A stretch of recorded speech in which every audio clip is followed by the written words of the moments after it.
Obrigado, Thiago, pela introdução. Boa tarde a todos. Obrigado por participarem do nosso call trimestral de resultados. Conforme o Thiago falou, a gente vai responder todas as perguntas que eventualmente vocês tiverem. Ao longo da apresentação, eu mesmo vou responder algumas que constarem no chat e, se porventura nem todas forem respondidas, ao final da apresentação eu retorno para respondê-las. Tá? Bom, a gente começa a apresentação com alguns destaques do trimestre aqui na carta do gestor. No primeiro momento, a gente fala dos destaques macroeconômicos, né? O quarto trimestre do ano passado foi um trimestre com bastante ruído político e bastante volatilidade, o que já é de se esperar também para o ano de 2022, em função principalmente da eleição, né? A gente acabou tendo a revisão do crescimento de PIB para 2021 por parte do Banco Central. A nova previsão é de um crescimento de 4,4%. E junto dessa revisão para baixo do crescimento do PIB, a gente teve uma queda do índice de confiança empresarial, que caiu 2,5 pontos em janeiro, já no início desse ano, chegando a 91,6 pontos. Em relação à pandemia, apesar de a gente ter vivido meses de outubro e novembro relativamente tranquilos, a gente acabou tendo o impacto de uma nova variante, a Omicron, no início do ano de 2022, o que acabou trazendo ainda mais volatilidade e incerteza para o mercado. É claro que, a princípio, a variante não aparenta ser nada muito grave. A gente, felizmente, tem um índice elevado de vacinação no Brasil, mas é algo que a gente tem que monitorar, continuar a monitorar ao longo do ano de 2022. Do ponto de vista de inflação, a gente tem lido aí semanalmente nos jornais, a inflação continua vindo num patamar bastante elevado, não só no Brasil como no mundo. E aqui no Brasil, o Copom está com uma política bastante contracionista, fazendo elevações da taxa de juros nas últimas reuniões. Atualmente, a taxa está em 10,75% ao ano e a gente acredita que a gente passará por novos aumentos nas próximas uma ou duas reuniões, pelo menos. Outros temas que a gente tem que continuar monitorando, né? A questão da inflação no mundo inteiro, a pressão altista no nível dos preços em função das restrições sobre as cadeias de produção geradas principalmente durante a pandemia, eventualmente disseminação da Omicron e ou outras variantes que a gente possa ter, a tensão política entre Rússia e Ucrânia, né? A gente tem vivido aí dias animados e naturalmente trazendo muita volatilidade para os mercados, então é um tema que a gente tem que monitorar bastante de perto. E, obviamente, não menos importante, a corrida presidencial, que deve trazer impactos cada vez maiores para o mercado, principalmente a partir do segundo trimestre. Em relação ao fundo, a gente declarou um total de R$ 1,89 por cota em rendimentos, o equivalente a um dividend yield de 8%, considerando a cota de fechamento de dezembro. Do ponto de vista de perspectivas, no dia 5 de novembro, a gente anunciou a conclusão da aquisição do edifício Tucano, um edifício dentro do Brazilian, da BBP, né, da Brazilian Business Park, lá em Atibaia, com o equivalente de quase 32 mil metros quadrados de ABL, trazendo a ABL do fundo para quase 295 mil metros quadrados de ABL, em 7 condomínios, a grande maioria deles em Atibaia, mas a gente também tem 2 condomínios em Jundiaí e um condomínio em Extrema, alugado para 28 locatários em 12 diferentes segmentos e também com 8 nacionalidades, o que traz uma diversificação bastante grande para o portfólio. A gente teve um trimestre bastante intenso também em termos de movimentações de inquilinos. Para quem me acompanha aqui há mais tempo no call, eu sempre comento que é um fundo, digamos assim, mais nervoso, como ele tem 90% dos contratos deles são típicos, enquanto somente 10% são atípicos. Sempre foi um fundo com entradas e saídas mais recorrentes, a gente vai falar bastante sobre isso, e no último trimestre não foi diferente. A gente teve uma entrada de quase 6 mil metros quadrados para o Mercado Livre, e, ao mesmo tempo, a gente teve 3 saídas importantes, infelizmente. Tivemos uma redução de área da Compalid, tivemos a rescisão da MAF e a rescisão da SMP. Muitas dessas reduções ou saídas dos inquilinos nos últimos 24 meses têm a ver com a saída desses inquilinos do Brasil ou, pelo menos, da redução da atividade. Muitos desses inquilinos são inquilinos gringos que acabaram por decidir sair do Brasil durante a pandemia, ou muitos deles também ligados à indústria automobilística, que passou e segue passando por um momento de grande instabilidade em função da escassez de semicondutores e outros insumos. A vacância física, por consequência, atingiu o maior patamar da história do fundo. A gente hoje tem um patamar de 17,3% de vacância, uma vacância bastante incômoda. A gente vai falar sobre isso ao longo da apresentação. E a gente, obviamente, está super engajado para alugar essas áreas vagas nos próximos meses. Eu vou mostrar no próximo slide um pouco das tratativas que a gente vem tendo.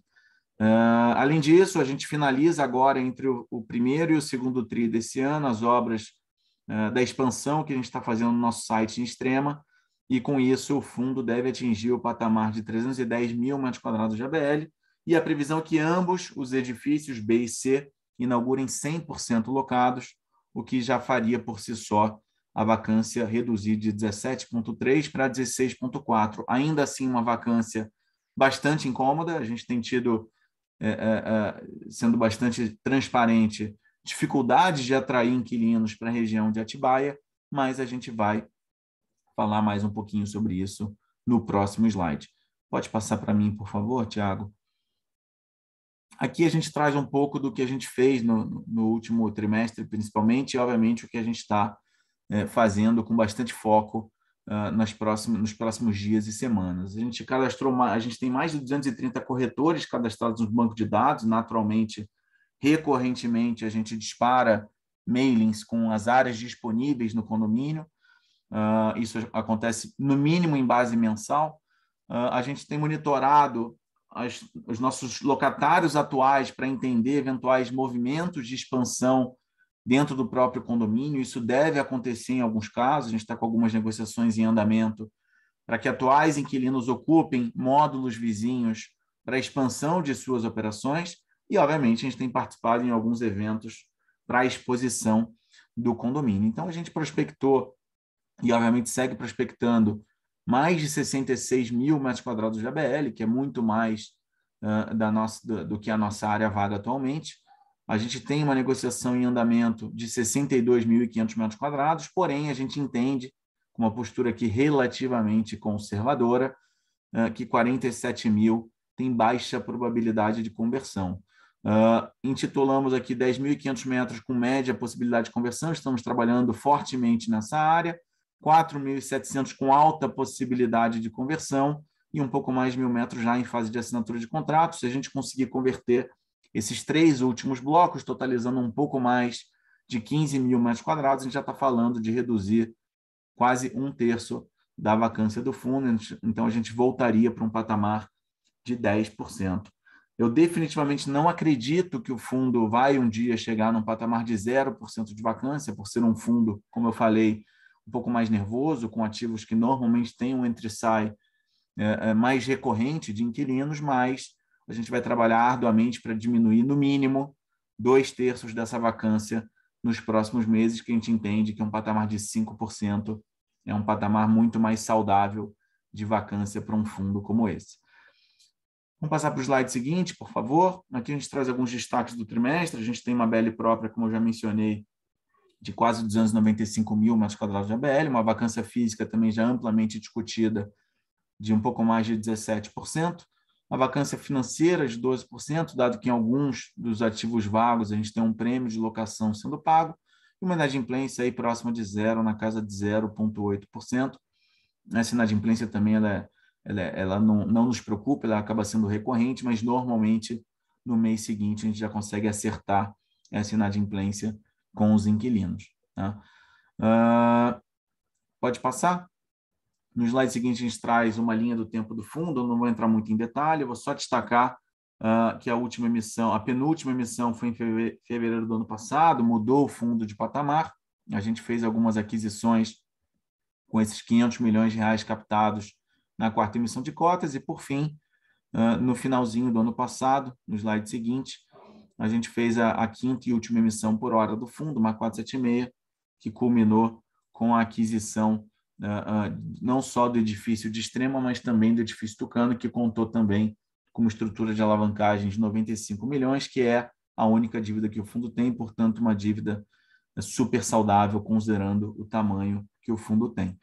Eu vou passar a palavra para o Lucas Paraviso, que vai dar continuidade à apresentação. Em paralelo, eu vou responder as perguntas dos senhores pelo chat. Obrigado. Obrigado, Carrasco. Boa tarde a todos. Agradeço a participação. Dando sequência, a gente começa pelo cenário macro.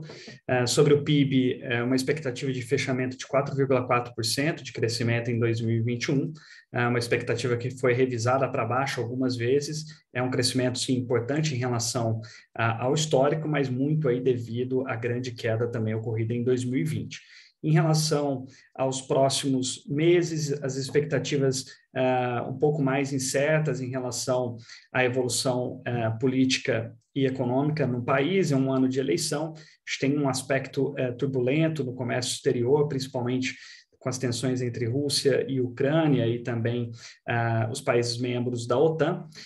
No Brasil, a gente tem a questão da política monetária contracionista, que a gente já consegue visualizar no lado direito do slide. A gente consegue ver a meta Selic sendo elevada com bastante rigidez nos últimos meses, já alcançou um patamar de 10,75%, e estima-se aí um pico de 12% pelo nosso time macro, justamente para terminar de desacelerar a inflação. A inflação ela foi aumentando a pressão e com o desequilíbrio da cadeia, ela realmente teve um impacto bastante negativo e com isso o Copom tem aumentado a meta.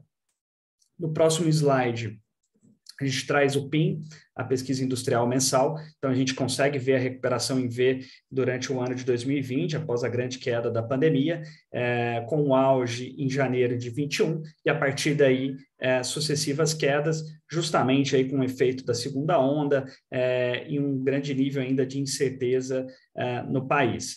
Com isso, no último mês, a gente teve um resultado positivo, um crescimento de 2,9% em relação a novembro. Então, dezembro, depois de 6 meses, conseguiu mostrar um primeiro resultado positivo. Isso é importante. A cadeia realmente desacelerou e agora a gente espera realmente que ela consiga pegar novamente uma tração, embora o cenário ainda não seja simples. Em relação ao índice de confiança, com todo esse contexto macro, ele caiu nos últimos meses, então, como um indicador antecedente, ele nos mostra que os empresários agora estão mais receosos, eles acabam investindo menos nos próximos meses, quando essa expectativa cai. A gente espera realmente que a gente vai acompanhar para ver se com maior controle da inflação e, de repente, alguns sinais positivos de retomada da produção industrial, esse indicador possa melhorar um pouco. No próximo slide, a gente tem a questão da inflação, então a diferença entre IPCA e IGPM, nos últimos 2 anos, com o nível de taxa de juros baixo, a depreciação cambial foi muito forte, então isso propiciou essa explosão do IGPM. A gente já tem uma estimativa mais controlada para 2022 entre esses indicadores, principalmente pelo efeito da política monetária.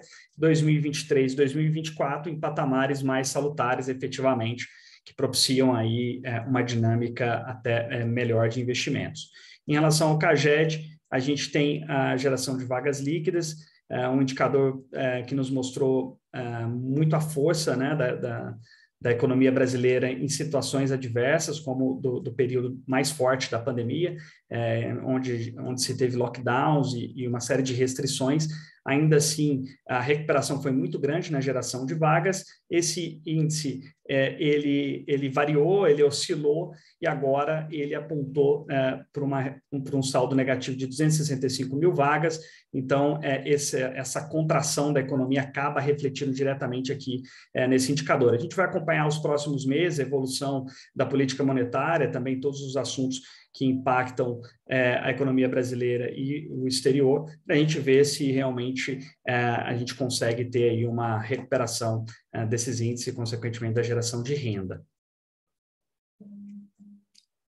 Em relação ao resultado do fundo, no 4º trimestre, a gente já fechou com a última emissão por completo, então isso trouxe aumento das receitas e também das despesas, mantendo a mesma dinâmica. A gente conseguiu manter um volume de distribuição de 0,63 por cota. A gente coloca aqui o comentário em relação a uma política de uniformização. Obviamente, a gente tem que olhar todo o fluxo de caixa do semestre para ir realizando as antecipações mensais.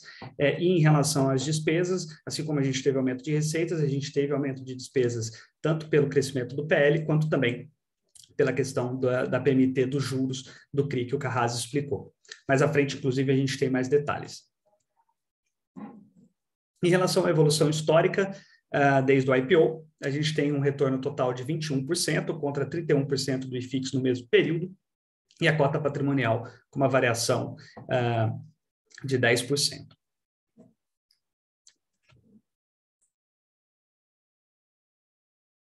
Em relação a indicadores operacionais, então, como já bem explicado sobre a vacância física fechada em 17,3% em dezembro, a gente tem aqui uma dinâmica maior de rotatividade pela questão modular, são módulos menores, então, e contratos predominantemente típicos. A gente tem, sim, uma certa rotação, mas, de fato, o setor industrial, a gente tinha bastante automotivo, a gente tinha alguns setores, mesmo a aviação também, alguns setores que foram mais impactados pela pandemia e, com isso, tiveram que se reestruturar, ao menos a curto prazo, né? A gente tem ainda uma cadeia bastante desequilibrada, principalmente a cadeia automobilística, e é uma cadeia de grande demanda, né, quando equilibrada em relação a módulos industriais. Por outro lado, a gente tem outros setores que estão se desenvolvendo bem na pandemia, são alvos, como o setor farmacêutico, a gente realmente está ampliando e, na verdade, já trabalhando há bastante tempo diferentes segmentos. A gente sempre procura oferecer adaptações e conseguir locação dos nossos módulos. Em relação à evolução do recebimento do aluguel, então, com a última oferta, a gente foi aumentando gradativamente o nível de receitas. Em relação ao mês de reajuste dos contratos, um predomínio em janeiro e depois uma distribuição mais equilibrada no segundo semestre. Em relação à data revisional, então, como contratos típicos, a gente acompanha esse indicador para verificar os contratos elegíveis, e sendo que 49% só seriam elegíveis em 2024. Em relação ao vencimento dos contratos, percentual da receita imobiliária, 87% dos contratos vencendo acima de 2024, então, como contrapartida da disponibilização diária, a gente procura prazos mais longos aqui com os locatários, e em relação a índice de reajuste, a gente tem um certo equilíbrio, sendo 55% IPCA. Em relação ao mercado de capitais, a gente teve uma redução no volume de trading. A gente já comentou isso em relação a outros fundos também imobiliários. A gente teve, sim, uma oscilação negativa nesse último trimestre de 2021, aumentaram-se muitas incertezas em relação à política, né? A gente teve eventos políticos, questões também ligadas a estratégias da campanha eleitoral de 2022, então, junto ainda com uma pandemia insistente da Ômicron, que é uma variante muito contágio, isso acabou gerando bastante incerteza nos mercados em geral, tanto na Bolsa, no Ibovespa, quanto aqui também no IFIX. Em relação ao valor de mercado da cota, fechou em 94,03 em dezembro de 2021. Em relação ao perfil dos investidores, uma concentração em pessoa física, 80% do PL de mercado do fundo, investidores por região, uma concentração no Sudeste, e uma segunda posição mais forte no Sul, 16% no Sul. Em relação à quantidade de cotistas, 51.854 cotistas no fechamento de dezembro, uma leve redução em relação ao trimestre anterior.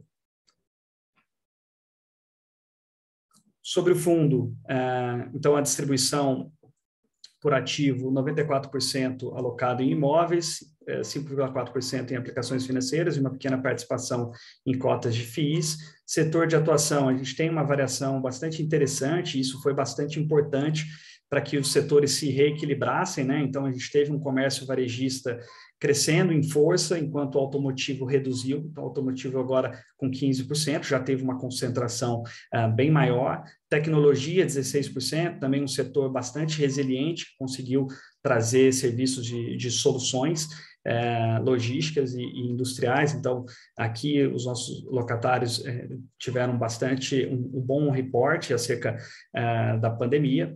Em relação a alimentos, 14%, logística 9%, manufatura de aço 7% e os demais distribuídos em 18% da receita imobiliária. E país sede, a gente tem diversos países aqui representados, Brasil com uma concentração de 63%. Em relação ao resumo do portfólio, então, informações já distribuídas ao longo da apresentação, são 28 locatários, temos aí área bruta locável performada 295 mil, arredondando, e área bruta em construção, a gente vai ver os detalhes, 15.407 metros quadrados, sendo 10% dos contratos atípicos, 90% dos contratos típicos, e a vacância financeira de 12%, enquanto a física está em 17,3%. A inadimplência, a gente tem eventos operacionais, alguns desencontros, mas a gente não tem nada crônico nesse relacionamento com os locatários.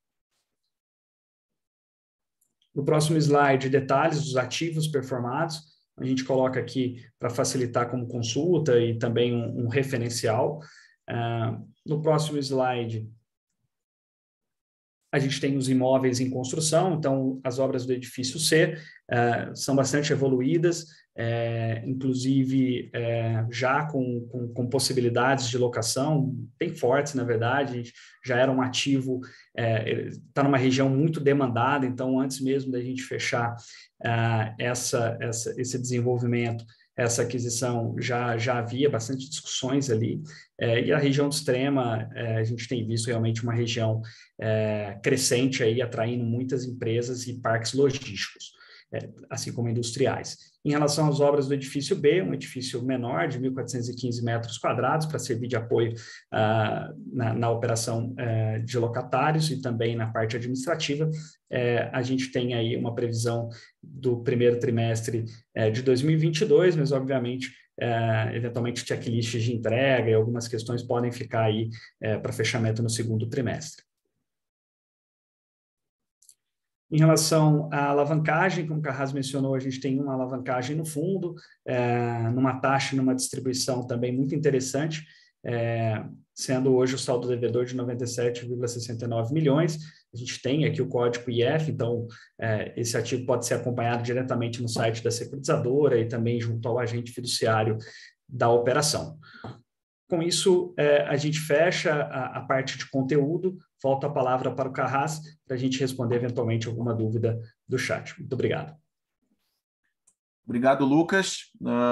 Eu respondi as perguntas que os senhores colocaram ao longo da apresentação do Lucas, portanto, acho que estão todas respondidas. Para aqueles que fizeram perguntas, por favor, acompanhem o chat. Te agradece mais uma vez a participação de todos. Reitera que os canais de RI estão à disposição pelo e-mail ri@xpasset.com.br. Desejo um ótimo final de tarde a todos e até o próximo trimestre. Obrigado e abraço.